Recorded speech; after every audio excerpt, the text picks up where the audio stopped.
Assalamu alaikum. On va parler aujourd'hui d'un sujet délicat, un sujet qui fâche, et qui devrait pas fâcher en fait. On va parler du conflit israélo-palestinien. Alors pourquoi ce sujet fâche-t-il? Parce que on l'aborde, et quand je dis on, c'est en priorité nous, les musulmans, la Oumma, on l'aborde, ce sujet, par le biais de l'émotion. L'émotion, ça vient d'où? Ça vient de l'âme, ça vient de nafes. Et quand on aborde les choses avec nafes, avec l'âme instigatrice, on n'est plus dans le... comment dire? On n'est plus dans la logique, on rentre dans la passion. Alors, je parle de logique, mais de quelle logique exactement parlais-je? En tant que croyant, on doit toujours s'efforcer de voir les choses d'un double point de vue. Du point de vue du bas monde, du monde matériel, et du point de vue de l'akhira, de l'au-delà. Le problème dans des sujets pareils, c'est qu'on ne voit les choses que du point de vue du bas monde, du monde matériel, du dunya. Ce qui fait qu'on a une vision complètement faussée, complètement tronquée. Et il est vrai que si on regarde cette affaire du point de vue du dunya, ce qu'on voit, c'est effrayant, c'est triste, ça brise le cœur. Mais ça, c'est uniquement si on voit les choses du point de vue du monde matériel. Donc voilà, en fait,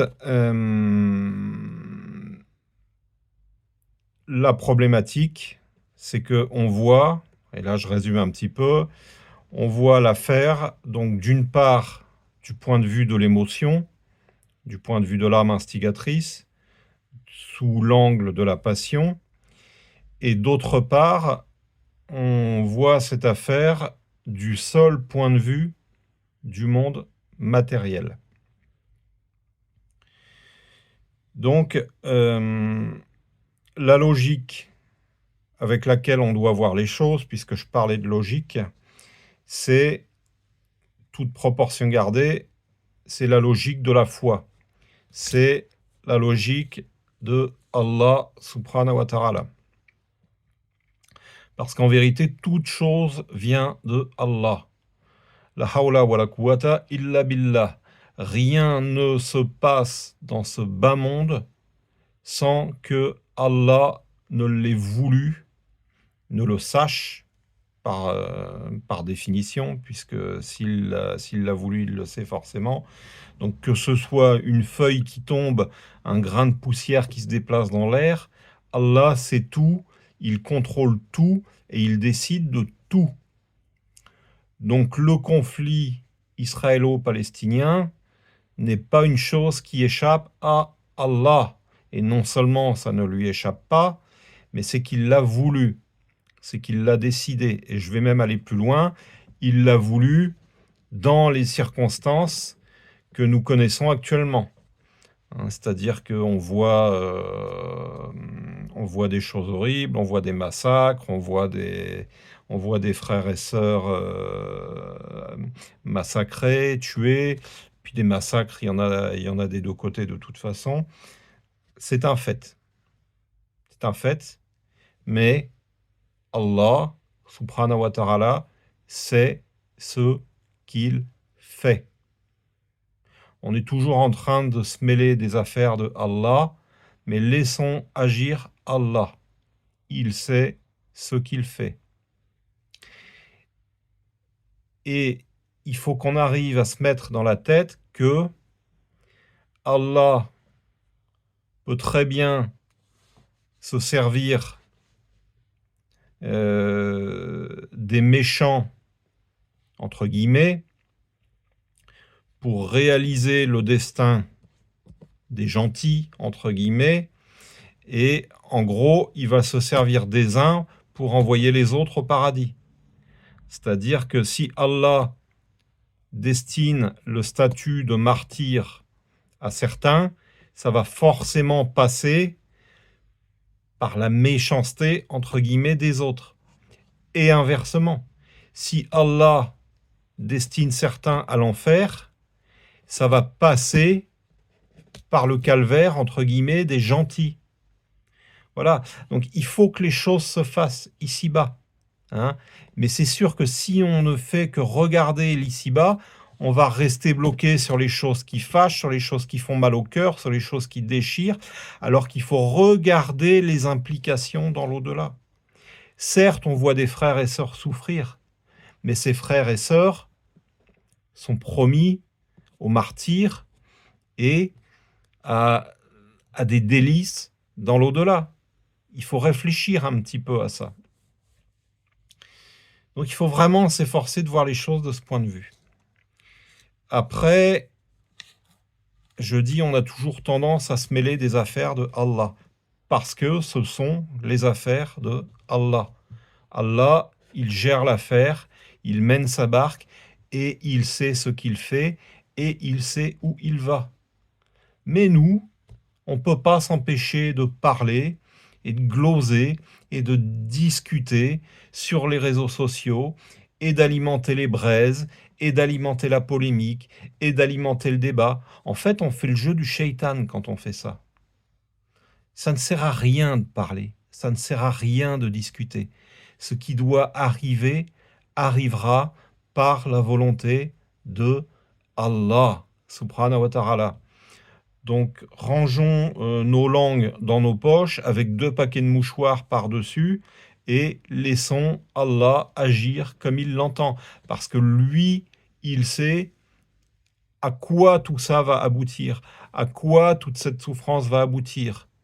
Et Allah ne peut pas vouloir du mal à des croyants. Donc, s'il se trouve qu'on voit souffrir aujourd'hui des croyants, c'est pour que ça les mène à quelque chose d'infiniment meilleur. Mais nous, on voit que le mal ici-bas. On ne voit pas ou on ne fait pas l'effort de ce à quoi ça va les mener dans l'au-delà. J'ai perdu le fil, donc je coupe 2 secondes.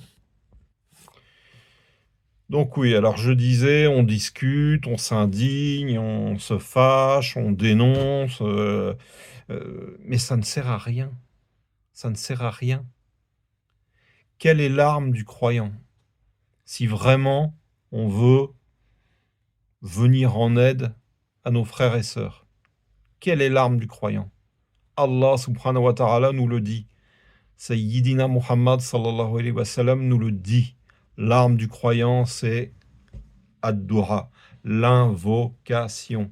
Alors, au lieu de vous déchaîner dans la journée sur vos smartphones, à parler, à blablater, à tchatcher, levez-vous la nuit et invoquez pour vos frères et sœurs et demandez pour eux le meilleur, le meilleur, le meilleur, le meilleur, l'élévation dans les degrés de la lumière. Ne dites pas à Allah ce qu'il doit faire. Oh Allah, épargne mes frères et sœurs. Allah, il sait ce qu'il a à faire. Ne lui dites pas ce qu'il doit faire. Mais demandez le meilleur pour vos frères et sœurs et qu'il les élève aux degrés les plus élevés dans le paradis. Ça, on peut le faire. Et vous le demandez avec le cœur, avec sincérité. Voilà. Donc, cessons de nous passionner pour cette affaire. Patientons, patientons. C'est vrai que du point de vue du monde matériel, c'est désagréable. C'est vrai que ça fend le cœur.